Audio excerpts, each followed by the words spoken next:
Please, everybody, give it up for Mr. Oliver Robbins. Yeah, good job. Have a seat, sir. On the microphone. On the mic. Okay, so my friend also left. Some friend. But she gave me a gift. It's a belated birthday present. What was it? Yeah. My co-host today, Oh. Reverend Henry Kane. Oh, that's a good co-host to have, too. Oh my God, that's fantastic. Here's her address up to That should be in your living room, on your couch at all times. He will be. Beautiful addition. And he's actually going to live with my dog collection. I like I approve, too. Yeah, isn't he cutie? He's been sitting up there staring at us, but today he's going to sit right here and co-pilot this with me. Even has his own. He'll have to ask his own question, too. He might sing to you. No, it's okay. Okay, sir, welcome back. It's been at least 4 days since I've seen you. It's been a long time. For those of you who are not in on the joke. Days of the Dead just puts me in a little box and they just take me out. I actually never go home. We were all in Vegas last weekend. So the last time I saw Oliver was on Sunday. So, yeah. It's good to be back with Days of the Dead. Welcome back. In Chicago, I have my dad's side of the family is all from Chicago. Yeah. Yeah. So I heard a tidbit that my grandfather long ago wasn't a gangster, was a pharmacist, but he bought a building from Al Capone in the 1940s or something like that. So that's my family's claim to fame in Chicago, I guess. Gangster adjacent. Yeah. What part of Chicago? I don't know. But he had 2 pharmacies here, and that's my dad said that. And he grew up. My dad was born here, and then they moved to Florida, I guess, after World War II. Wow. So yeah. What was your dad's name? Leslie Robbins? Leslie Robbins. And my grandpa's name is Israel, believe it or not, Israel Robbins. Okay. Yeah, so I know, interesting name. But that Maybe was if we have you tried Googling it? I did. Maybe And we should. I did. I found like his apartment or like from the 1920s or the building he lived in Chicago. It was on the like records. It was really odd to find. But he was very young when he just got out of like pharmacy school or something. So, I mean, of course, we're going to talk about both guys and so more, but first I want to talk about you, okay? Let's talk about your acting journey. I have no acting journey. I just create. I'm an artist. No, okay. That's a fact. No, I'm joking. Now, but back then. No. Actually, I knew my parents moved from New York City to Los Angeles, and I told my mom I wanted to be an actor because I saw kids on TV, and I said I could do what they're doing. My mom didn't take it seriously at all. She ignored it, and finally, after a lot of persuasion, she put me in a commercial workshop class. And that's basically just going up for commercials and learning how to do cold readings and all the things you have to do as a child actor. And I loved the class. I had so much fun, and it was with this person named Sheila Manning. She was the premier, my understanding, casting person in Los Angeles at the time. She did everything with child actors she did. And at the end of the class, my mom thought that the class would just be over and I'd move on and then wanted to do something else. But Sheila was like, Oliver is really good. He should do commercials. Oh, yeah, I was wondering what was going on with that. He was really good, and he should do commercials. So I was sent out. I met with this agent she introduced me to, and I went on my first audition, and it was for this like horrible pizza act commercial, and I was terrified. And the executives of this company, like 50 people, I felt like or at least it felt like 50 people. They said, "Eat this pizza and pretend like it's the most delicious thing ever." They purposely gave me this like raw, cold pizza. So I ate it and I did my very best. I didn't get that commercial. So I just continued like auditioning for commercials.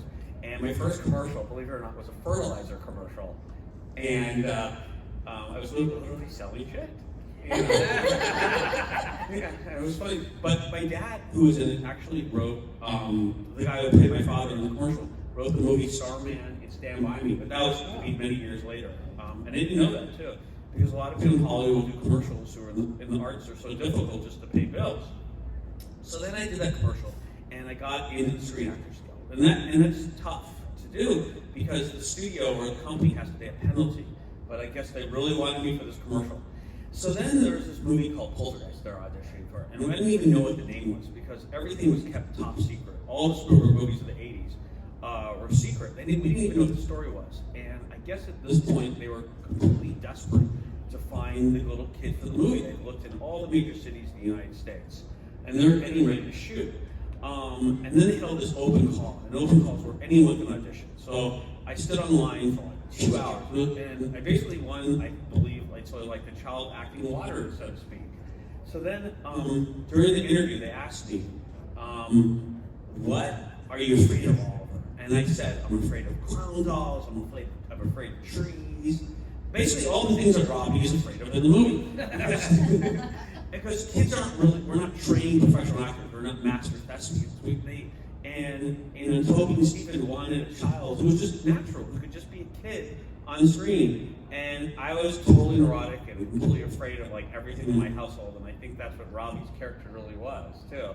Because I believe I grew up in a haunted townhouse in New York City, and this place was always spooked me. So when I was acting in Poltergeist, all the special effects are laid in afterwards, and we asked them, like ILM, we asked, and Toby, I said, what are we screaming at? What are we afraid of? And they said, we don't know, but it's the scariest thing you can possibly think of.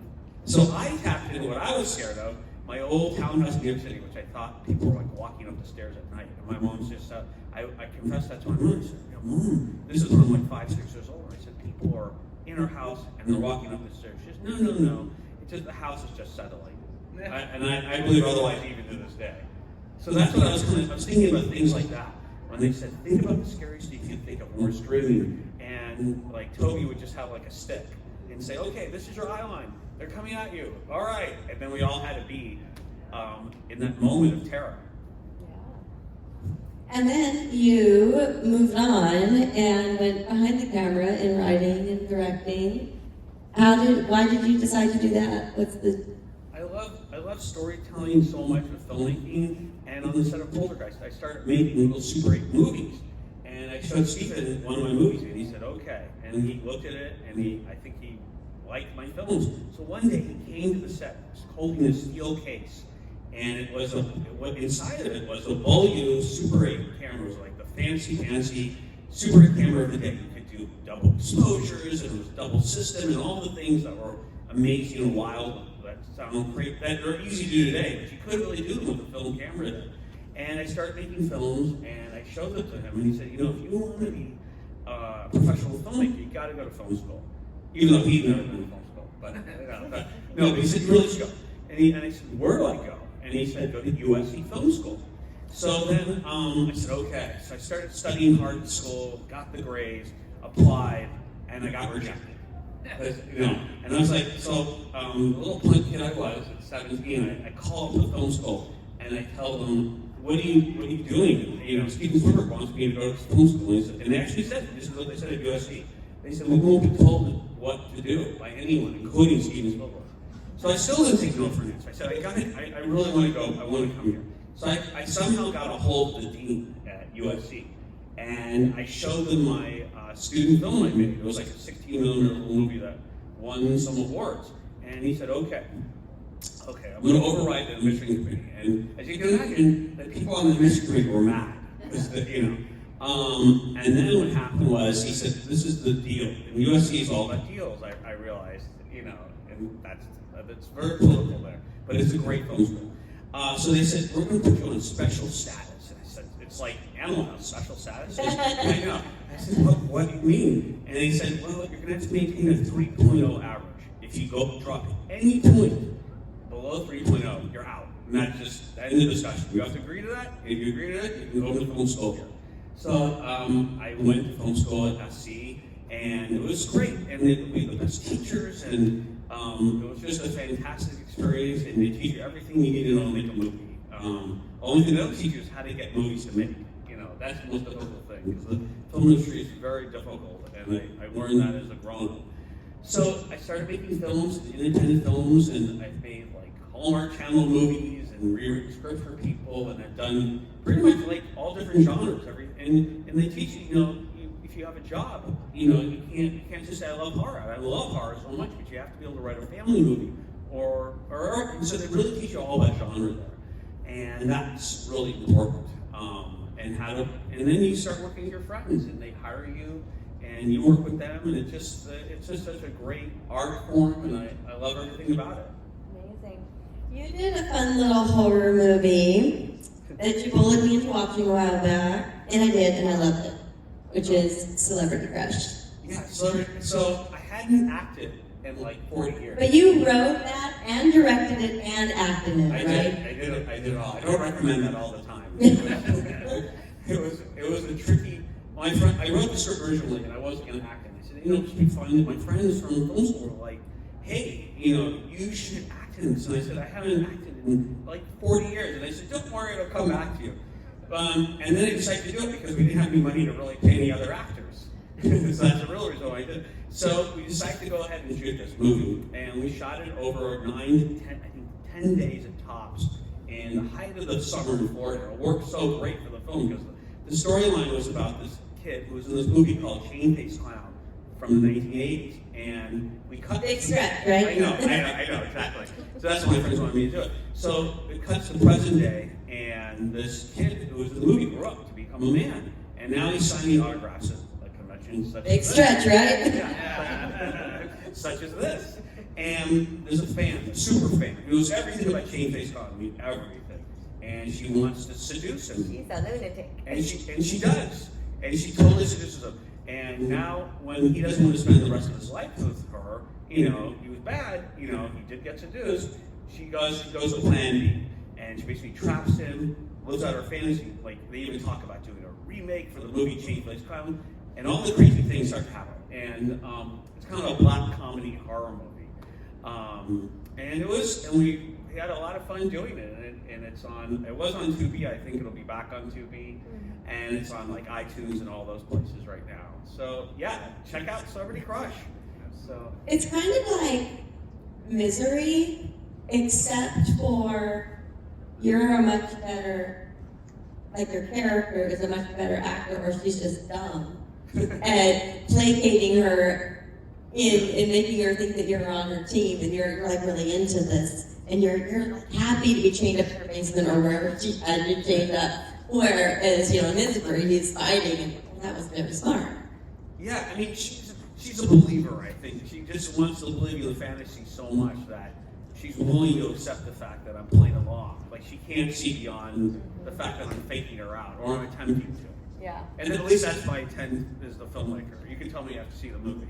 I was actually impressed, and I'm a tough sell.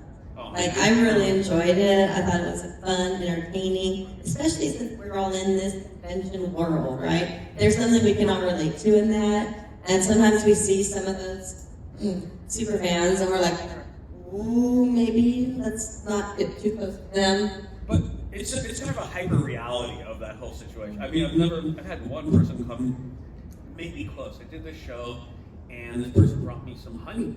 I'm not kidding. They actually said, I bought this honey for you, Oliver, and now we're gonna get married. And that's basically what they said. I know, it was like that was a proposal. I didn't realize honey. I wrote this jar of honey, and I accepted it. My mistake was I accepted the honey in the jar of honey. So that was an issue. So I then don't know. And she got mad. She got really mad. And I just imagine in that scenario what could have happened down the line if I had gone, something else had happened with this individual. That was before or after you wrote that movie? That was before. Okay. I was just thinking, and I kind of wanted to do a comedy, and I thought, everything you do like a studio or network level, you really can't experiment. There's certain rules to the genre. You gotta, the tropes, you've gotta follow through. So I said, what? I want to do a black comedy. I've never done anything like that, and this is the perfect time to, experiment with this thing. So that's how I kind of came up with Celebrity Crush. Yeah. Okay, I've nerded out enough. Do we have any audience questions? Yes, Jamie. In the back. How did you get, how did they say, I want you to, be influenced? How did they tell you? Oh, How'd they tell you? that's a great Yeah. question. How'd you find out? No, I know it's not as exciting as it really sounds. I went through this whole audition process, and I had to learn how to scream. Like what happened was, this is a prior to it. First, they really liked me when I read the lines. They felt I was really natural, and I was just a kid. But then I tried to scream, and I couldn't scream at all. And they said, and the director took me aside. Toby said, the secret to great horror, he'd just done Texas Chainsaw, is to scream. So I had to learn how to scream. So I met with a teacher, and I learned to scream. So after that, they realized I'm right for the part, I'm natural enough, and I can now scream, which is a major component of that role.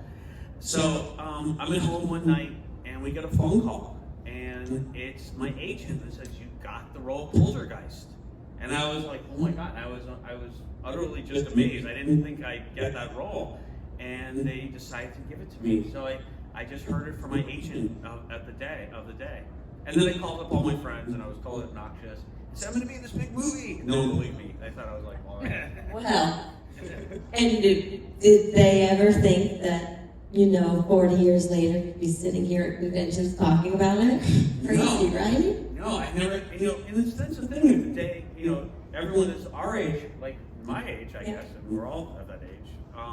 We never thought we were making like pop culture films that were going to be classics. They were just good movies. We all just loved, like Friday the 13th, Halloween, and all these films of the day. We didn't realize they'd become quote unquote classics. So I never really thought anyone would really be interested beyond just going to the theater. I never thought anyone would be really interested beyond just seeing the film in the theater. And now it's just amazing. There was no such thing as, we were creating the popular culture that we all love today. And we had to experience, we had to go through 40 years from that point to generate these classics. Yeah. So. Yeah. Well, I've got some honey for you. Oh no. Next panel we do, I'm going to present, instead of presenting you with Reverend Kane, I'm going to present you with some honey and a proposal. Oh no, please don't honey. But was there ever a moment during filming, or what was a moment during filming that really was like the hardest? Whether it was physically or the acting or... I never thought anything was really, hard per se on the movie. I was just a kid and just having so much fun. And I remember Frank Marshall is such a great producer, and he just made it fun for me. He made it feel like, hey, I'm seeing Oliver, we're going to go back to the house, and we're going to have this tree eat you. And I'm like, really? I'm like, oh, that sounds cool. So in terms of the filmmaking, I always wanted to please them, and I just wanted to do my very best. And they just made it sound like a game, because I was a kid. And make it challenging. They never said, this is your responsibility, and you have to do a good job. And and I learned a lot of film producers are not like that. A lot of directors are not like that. They don't make it fun for the children at all. And I think that's important when you're dealing with someone who's only 10 years old. And yeah, all the things were challenging. They're very technical. It was almost like a ballet with a hypothetical, a tree scene. I had to hit my marks, and the stunt coordinator just come off from Raiders of the Lost Ark, and he explained everything to me. He said, you gotta do this, and you gotta do this, and if you're not in the right position, you can get hurt. And I listened very carefully. So I really had to take everyone's direction. Like they're even shooting sugar glass at my eyes, and they said, keep your eyes covered to the camera, turn this way, and don't open your eyes, because it conceivably could blind you. So you have to be, even though it's sugar glass, which is a fake kind of glass, it still can be potentially dangerous and sharp. So as long as I listened, and these are great people, they know their craft so well, I was going to be in good hands. Yes. Hello, Oliver. Hello. How are you? Good, I'm great. Okay, so my question is kind of random. As a career and what I do, I'm actually a psychic medium. Oh, wow. I want to know, in your later life, have you ever encountered any paranormal experiences? Oh, it's funny you mention that. I was with David, who plays the Art Clown at Terrifier, another show. And it was in Kentucky. And they asked all the people signing there if they'd like to go to this place called the Waverly Sanitarium. I don't know if you've ever heard of that. I hadn't heard of it. So just David and I, we're the only people that volunteered to just go to this place. And I guess it was a place where a lot of people died, So, and the thing that's interesting, they took us on the tour. They didn't really tell us much about the place. They didn't tell us anything, actually. They said, we're just going to take you on the tour. All of a sudden, we saw the strangest things I can't explain. And we're like orbs flying around. I don't know if they're special effects or they're playing with that. Then we saw these, it's almost like a piece of fabric being ripped up, but then darting under doorways. On its own, like a cape, floating on its own, but just darting, and something that's so quick, it's just like you can barely see with the blink of your eye. So he said, and I said, that's really weird. I almost didn't want to admit it, because it sounds so crazy. I'm seeing things fly around this hallway and stuff like this. Oh, and I said, no. That's just the shadow people. And I said, oh, the shadow people. Oh, yeah, sure. So, yeah, it makes perfect sense, the shadow people. I get it. And what about the orbs? No one, it was really funny because we're all seeing these like orbs. And no one wanted to say we're seeing it. And eventually we went, do you see these things? And we thought it was a lighting effect. And now everyone's like terrified at this point. And I was the brave guy. I said, I'm going to march down the hall, down this Waverly Sanitarium. And then David said, he saw something on my back. Like some shadow. Well, there's no way to explain why this thing was like the shadow was on my back. So then cut to, later in the evening, we're up on some other floor, and he's looking panicked. I'm like, David, what's going on? And he says, oh, somebody's whispering in my ear. And I'm like, what was he saying? I don't know. So, that was my big paranormal experience too. So yeah, it was scary. And and I guess NASA actually had come out with the sanitarium just to try to explain these things. And I guess SWAT even came out. And they said they ran out too, I heard. And then they told me that they said, what did they say? They said, we'd like to be able to see what we're going to shoot at. That's what SWAT said. So this place is like a vortex of like paranormal stuff, I guess you could say. I don't know. So that was my experience. So I'm David's friend as well. Sure he wasn't just messing with you? Because he's a jokester. I don't know. He seemed pretty afraid. Yeah. I don't know. You got to ask him on that. I will, actually. I'm going to text him when we're done. So, tell me about. Yeah, I think we were all like, I don't know. It's a really weird experience there. Wow. Whether you're a believer or not, there are things that I can't really explain. I'm sure that, in the world of paranormal activity, we're going to learn much more in the centuries to come. Like the other theory was it might be, they said it might be an interdimensional situation, where it's, I don't know. So, but there has to be an explanation for it. Yeah. Possibly. Couple questions. First of all, to me, the movie's Poltergeist is great. So many great moments, but the clown always freaked me out as a kid. And when you said that you were afraid of clowns, how scary was that clown being on set with it? Well, I was so afraid of clowns prior to ever doing the movie. The actual clown on set wasn't scary at all. It was highly a technical effect, and it was all in camera. The way they did that was they said today's activity is already going to have to act backwards. And they said, what's that? And they said, we want you to start at a pinnacle of fear. Like whatever the most afraid you're going to be in the scene, we need you to start there and then go down to be normal. So you start big and go down. They said, why? They said, we're going to put the arm around you. They're going to pull it away from you. So then it'll look like they're going to play the film forward, and it'll look like the arms wrapping around you. If you're acting, also has to match. And then the other pieces of it were just, what makes it difficult, what I learned as a child actor too, is that there's no time to get up to that level of intensity. You have to, when that director calls action, you have to be there.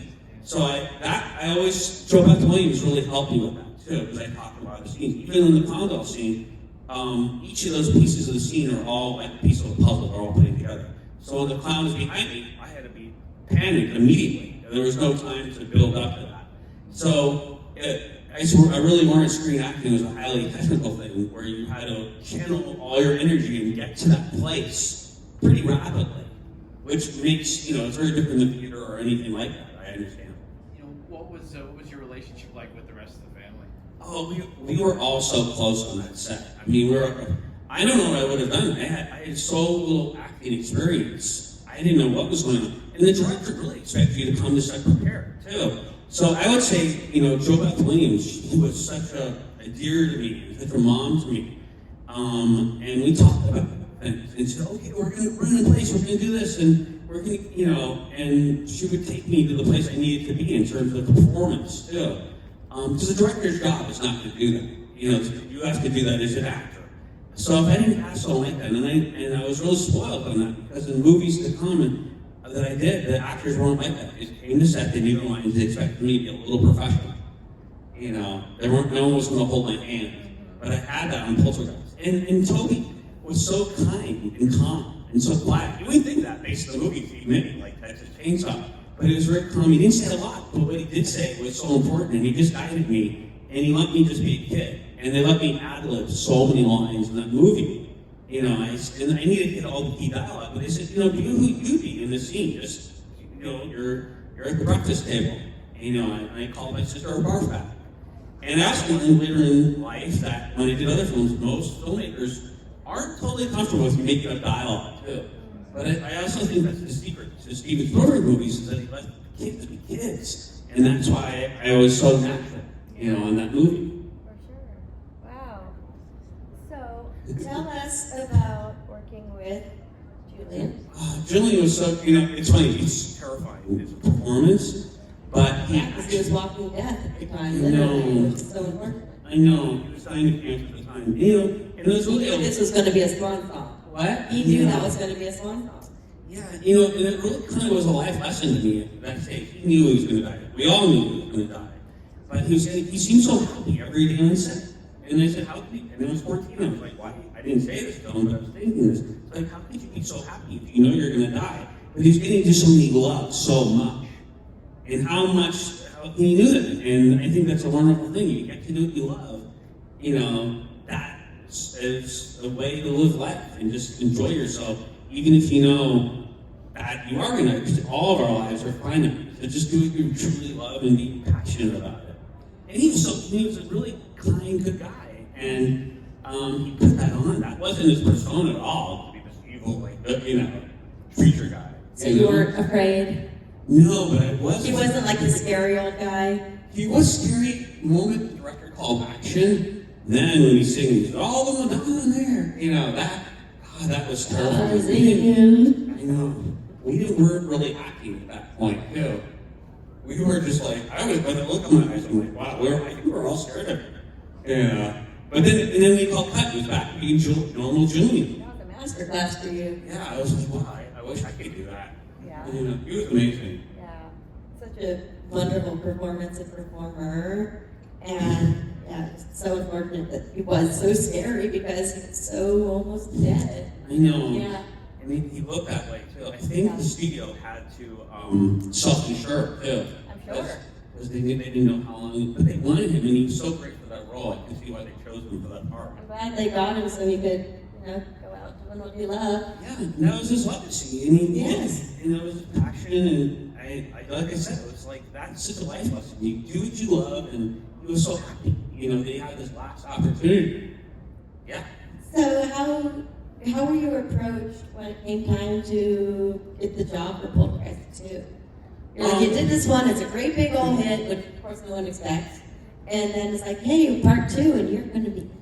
Well, you know, the thing after I was in that film would be Mr. Popular Kid at school. But in Los Angeles, you're a small fish in the big pond, and I had a lot of jealous kids. I was bullied every day. I was like thrown in the trash can and scrubbed. And now we think of bullying being a very different thing. And the principal even said, Oliver has to learn to defend himself.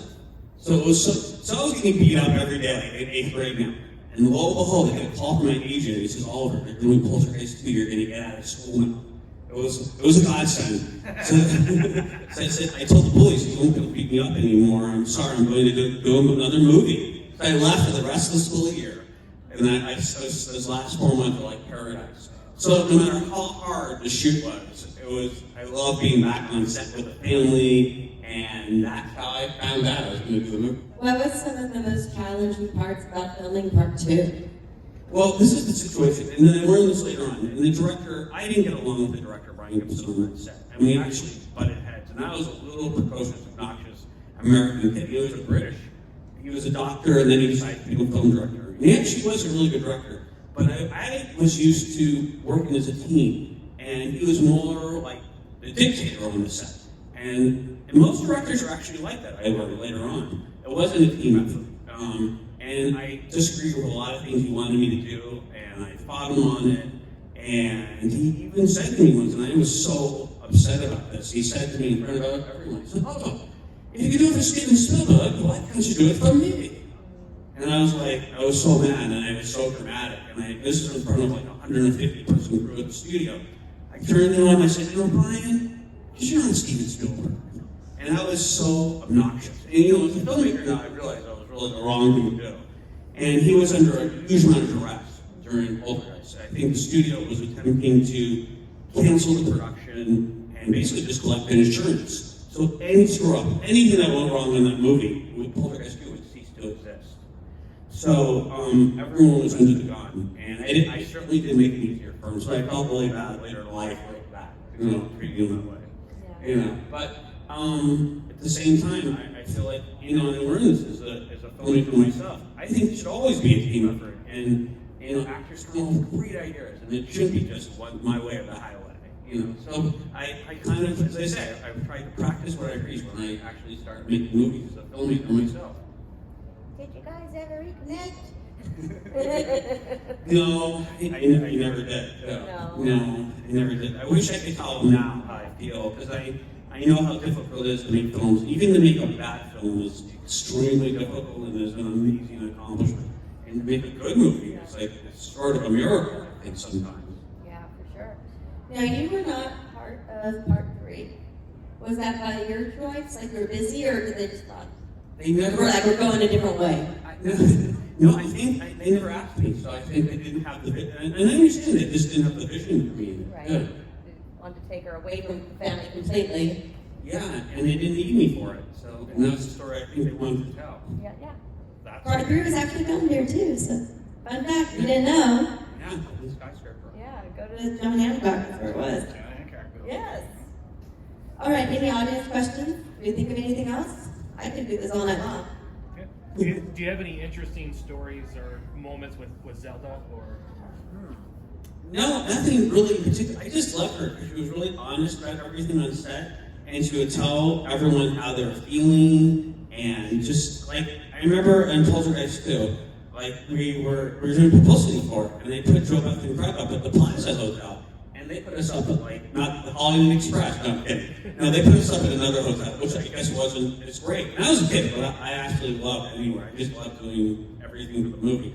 And she called them on it. She said, "Why are they at the Plaza and we're here?" So she was spunky and she was great, but she didn't do it in such a way where it was, mean, pompous. It was just like she told it like it was, and she'd say things possibly that all the grown-ups in this set were really thinking, but maybe weren't too afraid to say. And that was great. And I really respected her, and she was so great to me, and I loved her. In either part 1 or part 2, what was the most difficult effect, in your opinion? Either that you were part of or you witnessed? I think for me, it was really the tree, because I was covered, picture being covered in goop, like molasses, for like almost 2 weeks, head to toe. And I didn't know this until I did it. Your body temperature actually drops when you're covered head to toe and stuff. And you need a floodlight to keep you warm, and I couldn't clean up, like over a 10-hour, or was it like 9-hour shooting period. I could just take 1 shower a day for lunch. And it was complicated, and all the rain and glass and all the goop. It made you really appreciate action movies and what these actors have to go through. And I only had to deal with this for like a week and a half. I can't imagine doing that for like all summer, So it was, but I had fun doing it. But I would definitely say it was the trickiest, the hardest part, because there was a lot of technical things I had to remember at the same time really act. Like when the tree was swallowing me, there was no special effect of the tree swallowing me. It was simply me standing on a wood platform, just lowering myself and pretending like I'm being eaten by the tree, and at the same time having lowered myself, but struggling to get away from the tree. Things like that. So it was a lot of those things were highly technical, and I really never acted before. So I was thrust into the situation where I was just learning as I went. But I think Toby and Stephen were so great to me on that set that it made it so much fun. And I don't think without that team behind me, I would have been able to get through any of those like special effects.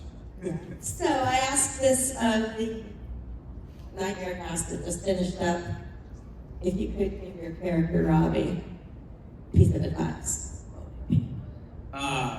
Avoid engaging any trees or clown dolls. Get rid of that clown doll immediately. Like, why is it in my room? Well, why is it in your room? I don't know. I don't know. I never understood that actually. I think it's one of those things. Sometimes the kid you have in your room, you don't want to get rid of because it's your toy, and it's just there, and you just deal with it. or subconsciously, maybe my character didn't want to admit that he was actually afraid. That I'm a bigger guy, and that's why I just cover it up, like just pretend it's not there. That was kind of like how I think maybe my character possibly justified that. So, and I would have moved out of that room immediately if I give myself advice. I would have been like, avoid the tree. Just don't be in a room with an open window with a tree. Any trees at all. Just sleep in your parents' room, sleep downstairs. I can't remember. I told you. Did I share that comedian clip about the clown doll with you? No. I messaged it. What? I don't remember. Oh God, it's been. I just remember Eddie Murphy's bit, which was so great. My life is a blur. I have no idea where I am right now. Literally, I was like, where? Oh, okay. Comedian Dan Cummins did a bit about, and I don't know how much this was true or how much it was a bit, but he did a bit about the creepy clown doll that he had. He was afraid of clowns, and it was your clown doll, and he threw it away, and then his mom found it and said, "Oh, Dan threw away his favorite toy," and put it right back in his room. That's I can see that happening to Robbie. Like even if I tried to throw away that clown doll, my mom would have probably said, "Robbie, what are you doing? We bought this for you. It's your birthday."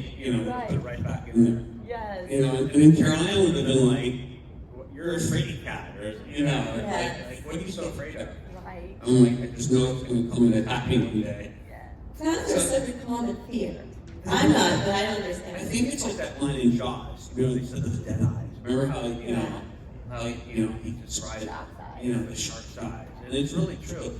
Don't know what's going on behind clowns' eyes, and I think that's what really kind of makes them scary. Yeah. Because they think They're all they're painted. painted, and you're just waiting for something to happen with them. Like you're waiting, just come on. You want to tempt them, but you don't. It's like wanting a type of paint that's wet. And you want to see it's wet, but it's not. And you want to tempt the clown, but you kind of don't. It's a weird paradox. I don't know. How much do you think Gacy had to do with people's fear of clowns in the modern day? I think that's all part of the formula of fear of clowns. I think, I wonder if the time machine went back before movies. Right. If you interviewed people like in 1880s, you said, "Are you afraid of clown dolls?" I wonder, were you afraid of these porcelain? Yes. They probably were, And the thing that's so odd about that is they were always in children's rooms. And parents would buy these clown dolls, yet kids are so afraid of them. So it makes you wonder, why are parents buying clown dolls? Like we talked about.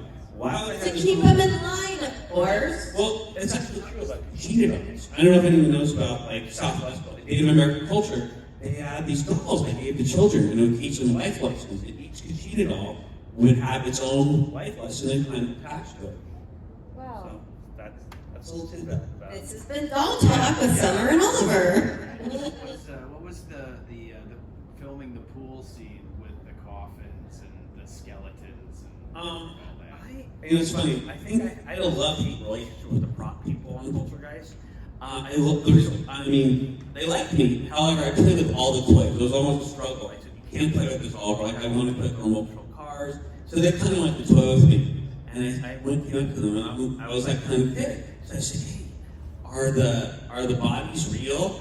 And they said, "Yes, they are, Oliver." And of course I said, "Well," and of course, I'm a 10-year-old precocious kid, and they said, "Where do you get them?" And they said, "We get them from India." And I was like, "India? Why?" I guess they like, "Why?" They didn't ever tell me why. I'm like, "India?" Yeah. In the 80s, I guess that's how they got bodies or skeletons for movies, which I don't. And medical schools too. And medical schools. So then, I guess my understanding, but don't quote me on this. I believe Joe Bass, because remember I was only 10 years old. Joe Bass didn't know that skeletons are real or they're even going to be in the water.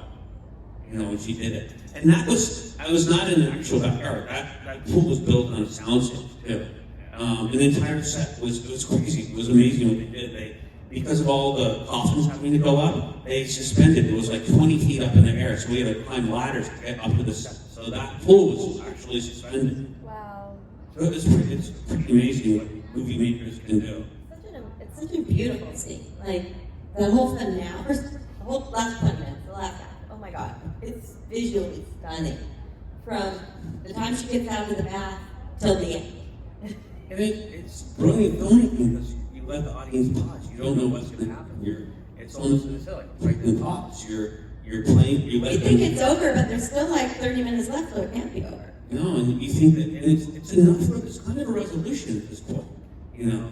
And it's interesting you talk about that because what happened was they cut the entire film together and they realized the pacing wasn't right. So that scene where we're moving or packing was shot 6 months later. Really? And I was a kid and my face changed. And Toby and Steven said, oh my God, what are we going to do? So they had me wear a lampshade in that scene. If you notice, you can't see my face in it.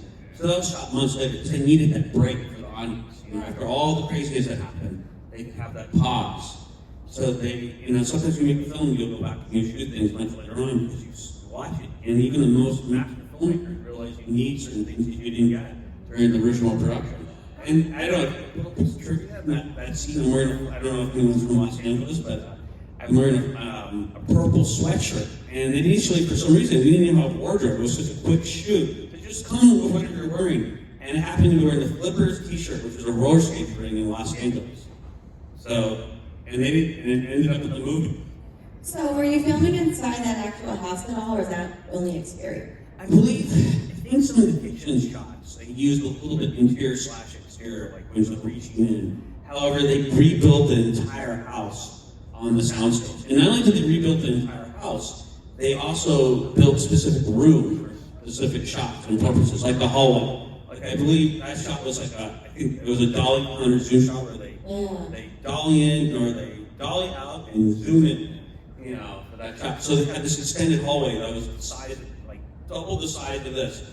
So they roll the dolly and the zoom and they simultaneously. So they needed that set when Joe Bath is running down the hallway and the hallway extends. So, and a lot of the set parts had to be built in such a way where they, I don't think they had green screen, it was like a blue screen sometimes, and ILM was going to lay the effects in later on. Okay, so We're going to take a nap now, and you can watch this meditation. I have so many good questions. How do I end this? Good one. I know the pressure. Okay, so if your career had a theme song, what would it be? I'd go with, what's love got to do with it? Because that's kind of like the metaphor for the film industry. Love has nothing to do with it. You can be passionate and you can love things in cinema, but that's not why movies get made or why they do get made, It's simply for other reasons, But you should, at the end of the day, it's kind of a paradox again, because you love what you do, But at the end of the day, what's love really got to do with filming? I love that. And last but not least, can you tell us something that you learned on a set, could have been any of your other films, you were either in or directed, that has taught you something important? I really, one thing I really learned, in the filmmaking process, work with your friends. And that, I don't want to say it's like going to war because that's a whole different reality for any soldier, but you're really in a tough and intense situation. And you really don't know what someone's really like until you're put under the gun and you're shooting at like 2 in the morning and you have, the sun is coming up and you're under the camera's broken and someone's seasick and you're on a boat, all these crazy things are happening. You don't know what you're really like until you're under those intense situations. So you want to work with people that you're buddies with because you're really going off to, you don't know anything that can go wrong on a movie set, most likely will go wrong. So you want to work with people that you have a really good rapport with and you can deal with under the most intense situations. And that's what I kind of learned, because you don't know that until you're in production on a movie. Wow. Good. All right. And Everyone. please give it up. Thanks, guys. Let's get a photo. Let's go down here and get a photo. Okay, let's get a photo.